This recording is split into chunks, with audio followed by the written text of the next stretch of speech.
नमस्कार बच्चों, कैसे हैं आप लोग। आशा करते हैं अच्छे से होंगे और आपकी पढ़ाई भी बहुत ही अच्छे से चल रही होगी। बच्चों, हम लोग क्लास 9 10th का संस्कृत व्याकरण कर रहे हैं, जिसमें संधि ज्ञान पढ़ रहे थे। तो क्लास 9th में जो संधि थी उसको हम लोगों ने कंप्लीट कर लिया है। आज हम करते हैं इस क्लास 10th की संधि। क्यों? क्योंकि आधी आपकी संधि है आपकी क्लास 9th में और आधी आपके 10th में है। ऐसे ही सारे पार्ट्स हैं।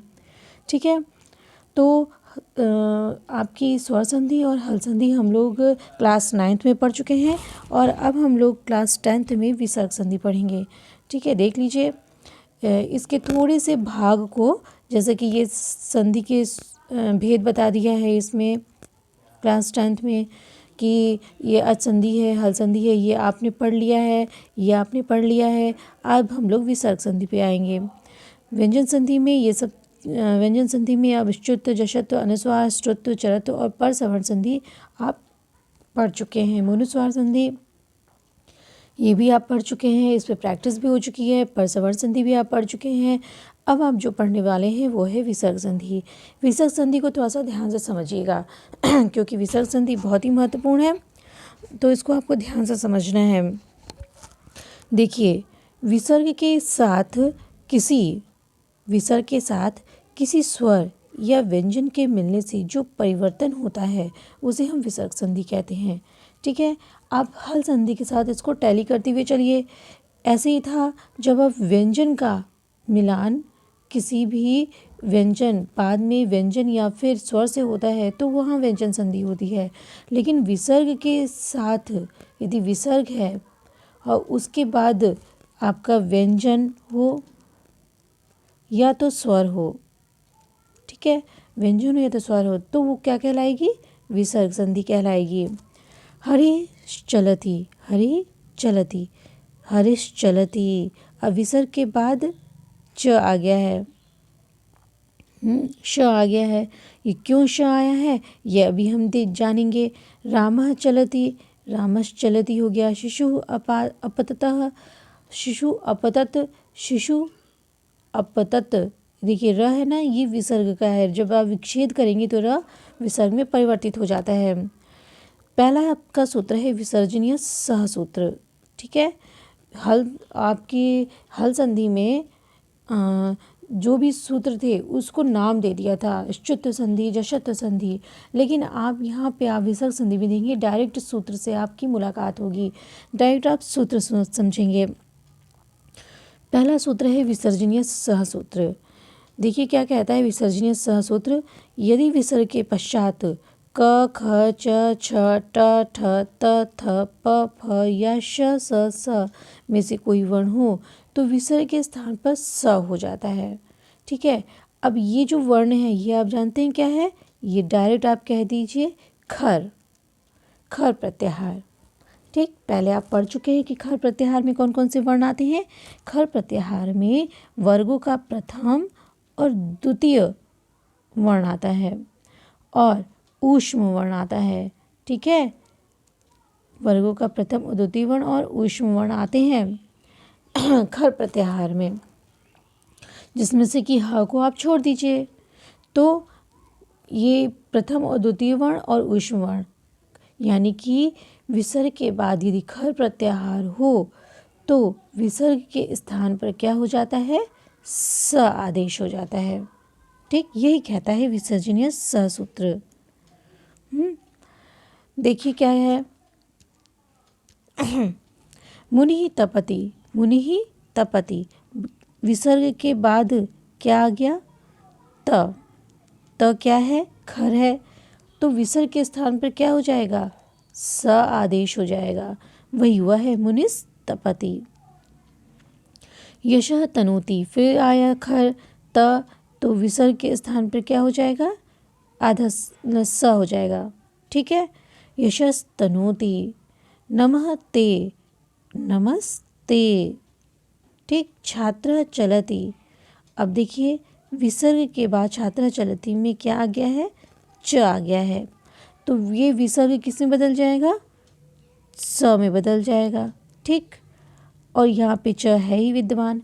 तो आप ये सूत्र जान ही रहे हैं। यहाँ पे क्या लगेगा, व्यंजन संधि में यानी हल संधि में क्या कहता है कि जब भी च वर्ग आ जाए, ठीक, और उसकी पूर्व स वर्ग सकार और त वर्ग के पश्चात यदि च वर्ग आ जाए तो स किस में बदल जाता है, स बदल जाता है आपके तालव्य श में। ठीक है, ये कौन सी संधि हो गई, स्तोश्चुनाचु संधि। स्तोश्चुनाचु सूत्र से सकार तालव्य श में परिवर्तित हो जाएगा। ठीक है, तो स किस में बदल जाएगा, तालव्य श में। तो यहाँ पे क्या बन गया, छात्रश्च चलति। तो इसमें कौन से दो सूत्र लग गए, एक विसर्जनीय सह सूत्र और दूसरा स्तोश्चुनाचु सूत्र। दोनों सूत्र मिलके बन गया छात्रश्च चलति। देखिए फिर आगे कहता है कि जब च्युत्व और ष्टुत्व, फिर क्या कहता है कि जब च्युत्व और ष्टुत्व संधियों का योग हो जाता है तो संधि निम्न 4 खंडों में बढ़ जाती है। यानी कि जब इसमें बहुत सारे शब्द आ जाएंगे ना, खर प्रत्याहार में आपका च भी आता है, ट भी आता है। जब च और ट लग जाएगा, जब च वर्ग और ट वर्ग लग जाएगा तब तो आपकी स्तोश्चुनाचु और ष्टुनाष्टु सूत्र लगेंगे। ठीक है, और तो इस आधार पर वो 4 भागों में विभाजित कर दिया है कि कैसे कैसे आपकी संधि होगी। इसमें देखिए क्या कहता है कि त थ स के साथ स ही रहता है। यदि त, जैसे कि यहाँ पे त आया तो स ही रहा ना, स यही कह रहा है वो। और ट ठ श के साथ सॉरी ट ठ श के साथ श यानी मूर्धन्य श हो जाता है। ये कौन सी संधि हो गई, ष्टुत्व संधि। ठीक, बाद में यदि ट ठ श आए तो क्या हो जाएगा, मूर्धन्य श हो जाएगा स के स्थान पर।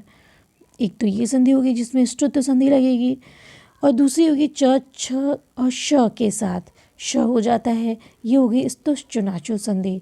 जब भी आपका मिलान ऐसे हो जैसे छात्रश्च चलति में हुआ है, विसर्ग के बाद यदि इस तरह से च छ और श आता है, हाँ, क्योंकि इसमें तो प्रथम और द्वितीय वर्ण रहेगा ना, तो यानी कि च छ और श आएगा तो स किस में बदल जाएगा, मूर्धन्य स में बदल जाएगा। तो बन जाएगा आप मूर्धन्य श नहीं, तालव्य श में बदल जाएगा।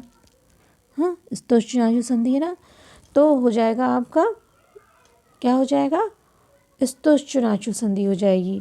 और इसमें ट ठ आएगा तो ष्टुनाष्टु संधि हो जाएगी। और चौथा क्या कहता है कि यदि क ख और प फ के बाद में यदि विसर्ग के बाद क ख और प फ आए तो विसर्ग जो का त्यों ही रहता है। ठीक, ये जानते हैं ऐसा क्यों कहा, विसर्ग जो का त्यों रहता है। क ख, ये जो क ख है ये जिव्यामूली है, हाँ, और प और फ ये क्या है, उपपद्यमानीय है। जिव्यामूली और उपपद्यमानीय, इसका चिन्ह क्या होता है, ये होता है, इसे हम कहते हैं अर्ध विसर्ग। इसका क ख और प फ का चिन्ह होता है, ये होता है। ठीक, जैसे आप विसर्ग लगाते हैं ना ये, हाँ, तो इतना आप हिस्सा मिटा दीजिए तो अब क्या बन जाएगा, आप यूं देख लीजिए, जिव्यामूली को इस तरह समझिए कि क और ख ये जिव्यामूली है। तो जिव्यामूली का जो विसर्ग होता है ये ऐसे और ऐसे इसका चिन्ह होता है। ठीक, अर्ध विसर्ग इसलिए क्योंकि इसको आप ऐसे पूरा कर देंगे ना, इस वजह से ये ऐसे लिखाता है, ये अर्ध विसर्ग है। इसका चिन्ह होता है ये प और फ। ठीक, ये भी क्या है, अर्ध विसर्ग है, जिव्यामूली। इसके साथ में यदि विसर्ग आता है तब विसर्ग जो का त्यों ही रहता है और इसे झटके से पढ़ते भी हैं। क ख प फ ऐसे करके इसको पढ़ा भी जाता है। तो इसको आपको ध्यान देने की ज़रूरत है कि कैसे आपको इसको उच्चारित करना है। अब ये देखिए, चलिए आगे बढ़ते हैं। फिर मोहना चलती, अब उदाहरण दे दिया है कैसे, मोहना चलती। तो विसर्ग के बाद क्या आ गया है, च आ गया है। तो विसर्ग किसमें बदल जाएगा, विसर्जनीय सूत्र से विसर्ग स में बदल जाएगा। किसमें बदल जाएगा, स। तो क्या बन जाएगा, स प्लस च। अब यहाँ पे आपका सूत्र लगेगा स्तुश्चुनाशु सूत्र के अनुसार, च बाद में हो तो स किसमें बदल जाएगा, तालव्य श में। ठीक है, तालव्य श में बदल जाएगा। तो क्या बन जाएगा, मोहनश्चलति, मोहनश्चलति। यहाँ पे यदि मैंने विसर्ग हलंत लगा दिया है तो इस अ जो है इसमें नहीं है यहाँ पे, इस वजह से आप इसमें पे हलंत मत लगाइए। यहाँ पे च पूरा पूरा लिखिए। ठीक है, यहाँ पे आप च पूरा लिखिए। यदि आप च ऐसे लिखेंगे तो अ को आपको अलग करना पड़ेगा ना। तो ये हो गया आपका। तो यहाँ हो जाएगा श हो गया तालव्य श, तो बन गया मोहनश्चलति। ठीक है, अभी देखिए हरि खादति, हरि खादति है, विसर्ग के बाद क्या आ गया है, हरि खादति। इसको हम कैसे बोलेंगे, हरि खादति, झटके से बोलते हैं। ख आया, खा। ठीक, ख में हम आ अलग कर दिए हैं तो इस वजह से यहाँ पे हलंत लगा दिए। तो विसर्ग किससे बदल जाएगा, विसर्ग बदल जाएगा आपका ना ना ना ना, अभी आपने पढ़ा ना कि यदि ये क्या है, जिव्यामूली है ख, तो ख रहने पर विसर्ग जो का त्यों रहेगा। ठीक है, ख रहने पर विसर्ग जो का त्यों रहेगा। तो हरि खादति, छात्र तिष्ठति, छात्रस तिष्ठति। अब ये देखिए विसर्ग के बाद क्या आ गया है, त। ठीक, तो ये खर है त, तो विसर्ग बदल जाएगा स में। ठीक, विसर्ग किसमें बदल जाएगा, स में बदल जाएगा। हाँ, और क्या भी है, यदि त वगैरह बाद में होंगे तो स जो का त्यों रहता है ना, तो हो जाएगा छात्रस तिष्ठति। वृक्ष फलति, वृक्ष फलति। तो ये वृक्ष में पहला क्या है, विसर्ग है, विसर्ग के बाद क्या है, फ। ठीक, विसर्ग के बाद फ है, तो विसर्ग किसमें बदल जाएगा, विसर्ग नहीं बदलेगा, विसर्ग में ही रहेगा। क्यों, क्योंकि ये उपपद्यमानीय है। ठीक, विसर्ग में ही रहेगा। गौः चरति, गौः विसर्ग के बाद क्या आ गया, च आ गया, तो विसर्ग किसमें बदल जाएगा, ये खर है च, तो विसर्ग किसमें बदल जाएगा, स में। अब ऐसी स्थिति हो गई, स प्लस च। तो स और च ये इसमें कौन सी संधि लगेगी, स्तुश्चुनाशु संधि। स किसमें बदल जाएगा, तालव्य श में।